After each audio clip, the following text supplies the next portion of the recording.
Hi everyone, want to build a companion page with me? That's what I'm going to do today. And I'm also celebrating 500 subscribers for Helen Ding. Congratulations, Helen. This is part of a hop, so check out everybody's video who's hopping along to celebrate with Helen. There'll be lots of different things to look at because we've been given 5 things to follow in our hop. One is a white background with some mixed media or doodling, some tags, some stitching, and 2 or more photos. Not quite sure where my stitching is going to fit in yet, but the page we're going to build a companion page for is this one, which we did last year. I'll put a link to the video for this one down below so that you can see how that was put together.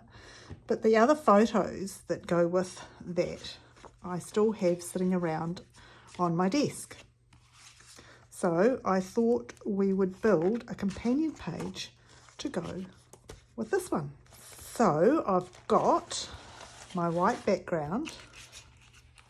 The stamping or the doodling in the back is going to be mixed media, which is the stamp along the back like that, and I'll bring in some splatters and maybe a little bit of yellow as well. So I've got the stamps out that I used there, which is the little paw print and the heart there, and I've also got another stamp with a bigger paw print which we might incorporate as well. I've also got a scrap of the pine in case I need it, and there's the text stamp. I've pulled out another piece of this yellow cardstock. I think technically it's called honey butter.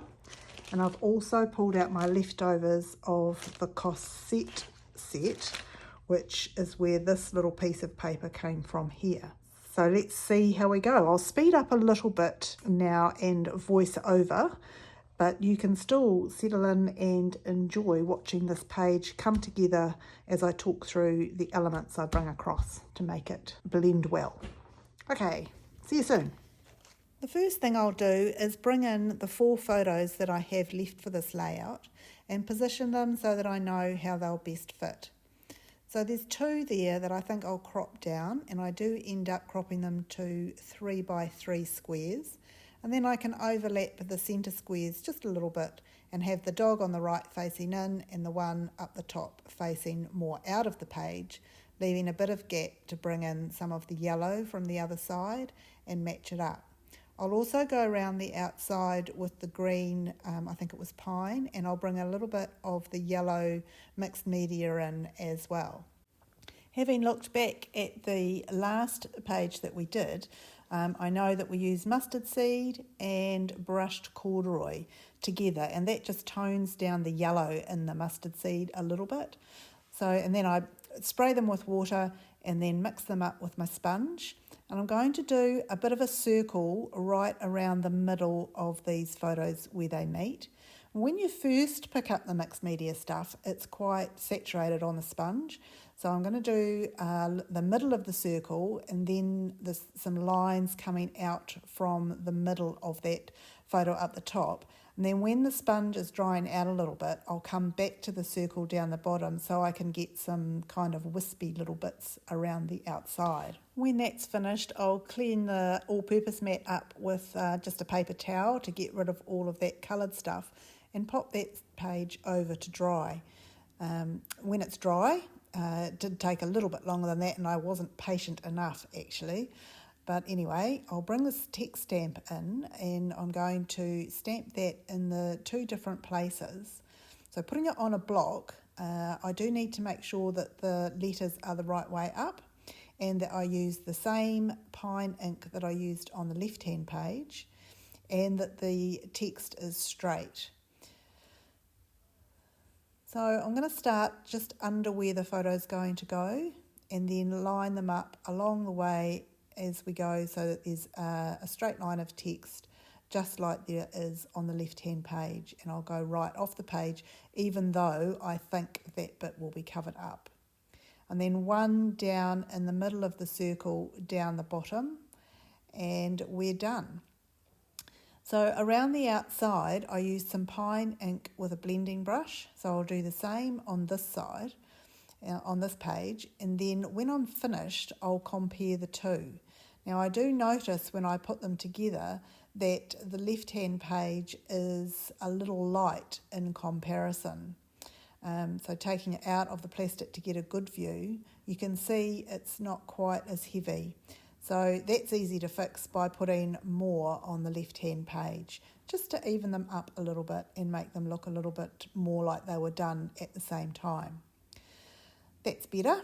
So then I'll clean that stuff off the mat again. Important to keep the mat clean in between all of these different inks and things going on there. And then I'll put these photos on and get a bit more of an idea of how they're going to work together. I like the way they're looking now, and I think the black will come in around these square photos. Now I did cut a die out which I thought might work, but it doesn't because it's not the same as the one on the left hand page. So I'm going to do my stitching in this spot instead. So what I've done is used the inside of that square die to just pencil mark some dots where it was going to go, and then I'm using my T square ruler which has holes through it, so I can use my piercing tool and make some holes through the page where I'll be able to put the needle. So I think I go 12 on each side and effectively get some down the right hand side and some up in the left hand corner, so that it will go from photo to photo and look like it's going all the way round, but we all know that it won't be. So I can use the ruler to make sure that it's straight by lining up the grids on it with the edge of the page. And then when I've got all of that sorted, I'll get my embroidery thread. Now this is just DMC black, so number 310, and I'm using all 6 strands, threading it through the needle. Thankfully it worked quite quickly. And then the first hole I always go through from the front just to make it a little bit bigger. I don't know why I do that. I think I saw somebody else do it, so I do that anyway. Now the back I just secure with a little piece of normal sellotape so that it doesn't get too short or thread through where you don't want it to. And then I'm just doing a simple back stitch, so going down into the second hole, up in the third, and then back into the second. So I will show you a little bit of a close-up as we get further on, but I'll skip through some of this because you certainly don't want to watch me stitching all of these stitches. But it's quite an interesting way to add extra texture to your page, and something I hadn't really done until maybe this time last year. So you can see the holes there when I come up close, and how it can come from the back through into the front and then back down there, and you get a nice long black line. So here I am nearly finished up the top, and I'll come up, down, and then up in the last hole and then back down, ready to secure on the back. And when I do that, I go through here and I'll just flick the cotton through one of the other holes for just a bit of added security, and then seal everything down with a bit of sellotape. So then when I put the photos on, you can see it looks like the stitching goes all the way around. But I do want to bring some of this black in. Now that didn't work. The die cut just didn't work, so I've got a piece of scrap black cardstock and made one pretty much the same as what we used on the left hand side, and I'm just dry fitting it around the page. And in the end I decide to cut it in half and use it around these 2 square photos. Now I possibly should have thought a little bit more before I did that and cut them in different places, but as I cut it straight across, I've made it a fit like that, and I think that just blends it in.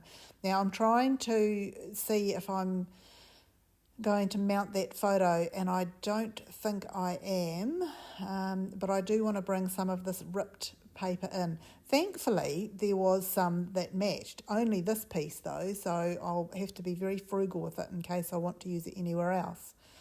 And I'll also bring in a piece of pine here, and I decide to go down the edge with the pine, even though it covers what we've just done with the blending brush. And then I'm ripping down a whole length of this beautiful paper and putting it on the edge also. And the ripped edge is the same as what we've used on the left-hand side, but when I put the photo over the top, it seems to kind of hide some of it. So in the end, I do turn that round. But what you see me doing now is just making a couple of tags, which was one of the criteria that Helen asked us to do.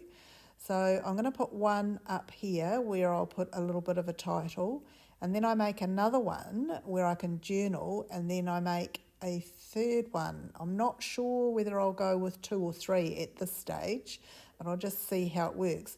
Now that's covered all of the torn edge, so I end up turning that around so that we get to see that beautiful torn edge against the pine background. I'm still not sure if I want the bottom photo mounted or not, so I'll pop the cotton through these tags while I continue to think about that. And I also need to do the splatters behind everything before I stick anything down. So I will take that left page away and the Versamat away and use my pine ink by squeezing the lid down onto the stamp pad and then spraying a little bit of water in the ink that's stuck to the lid. So I can take everything off there and use my fan brush to go around the outside to add some splattering, so again it highlights what we've done on the left page. So using the components that we put on the left page and bringing them over to the right hand page, this companion page that we're building, just means that the 2 pages will look right together and will seem as though they were done at the same time. So those splatters are done now, and I'll just add the little stamps as well. So I've got the paw and the heart, which both fit onto this tiny little block, and I can stamp them onto the page. Now I have a vague memory that I secondary stamped them, so I'll just compare that and then realise, yes, I did. So I need to stamp them off onto a scrap piece of paper first and then onto the page. So they're just a vague imprint of that heart and paw print. So going around the edges, of course, I then realised that these photos are going to be in different positions. So putting the photos down, I want to make sure that you can see some of the hearts and paw prints that I'm stamping on. So the same down this bottom right hand corner, it's going to cover most of the splatters, but that's okay.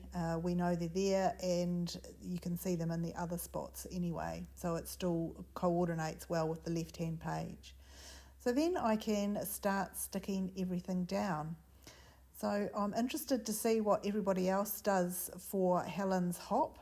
I'm really excited that she's got to 500 subscribers, and I'm hoping I'm not too far away myself. So if you haven't subscribed to my channel, please do so. And if you haven't seen Helen's videos, then check out her channel also today, and anybody else in the hop, so that you can share some love with them as well. Subscriptions are free, so we all love to get your feedback with likes and comments, and it just helps keep us motivated to keep going and sharing this stuff with you. Now that that's all stuck in, I've made the decision not to mount that photo down on the bottom right, because I figured there was enough yellow already on the page, except for perhaps the tag up the top. So I'm going to put the thread through the other 2 of these tags, and I'm not sure whether I'm going to use 2 or 3. Odd numbers always seem to work well, but in this case I think it might be a little bit crowded up there with 3 tags, so it might end up just being 2. So I want to use one of the alphabets that's on the left hand side, but the big one, which is the marker alphabet, is too big. So I come down to this anthem alphabet, and I'm going to just stamp the words "no rules" because there are no rules when Gracie plays with this ball. And so because there's no rules, I'm not going to worry about these letters being straight. They can be all haphazard. So I'll just put them onto the block in any old way, so long as they look a little bit unruly. And then I'll get my black stamp pad out and stamp them in black because I think that's going to bring in a little bit more black. And we used black ink on the words on the left-hand page also. So that's going to go up the top of that right-hand page, and I think I'm just going to put the yellow one underneath with some journaling. because I think 2 is enough up there. It's a bit crowded with 3, but I do like the green, so I might mount that photo below in the green after all. So I have a look on the left-hand page and see if there's anywhere to put that tag, and I can't find anywhere, so I won't worry about that. I'll keep it for another project. I'll stick these 2 in where I've decided and just put a little bit of sticky on the page underneath so I can curl the embroidery floss around, and then once I can split the 2 or the 6 different strands apart, so 12 altogether with the 2 bits there, then it gives it a little bit more of a frayed look. So I do most of my journaling off camera and just show you as I'm finishing writing that, and then all I need to do is add some of these little black hearts and stars. In my stash of embellishments, these are the only black ones I have left at the moment, so I'm going to use them all up on this page. And there's also a couple of chipboardy black hearts on that green football sign. So I'll have a look, and luckily I have a few of those too. So I'll incorporate them also on this right hand page. I'll put the big one over a stamp that I didn't particularly like the look of, and I think I've got another little one that I'll be able to bring in as well. I've tried to spread the black out throughout the 2 pages, and I think it looks quite balanced, so I'm happy with the way it's all coming together. And here's the little one. I'll just pop that in there as well, and that just about completes this companion page. You can see how we've brought some components over to the right hand side from the left hand side, but each side also has something individual about it that makes them unique in their own right. So this is the page that I've completed today to take part in Helen's congratulatory hop. So once again, congratulations to Helen for her 500 subbies. And please take the time to watch what everybody else has put together for Helen's celebration. And I'm sure you'll find lots of inspiration as you go through the different videos. Thank you so much for watching today, and happy crafting. Cheers!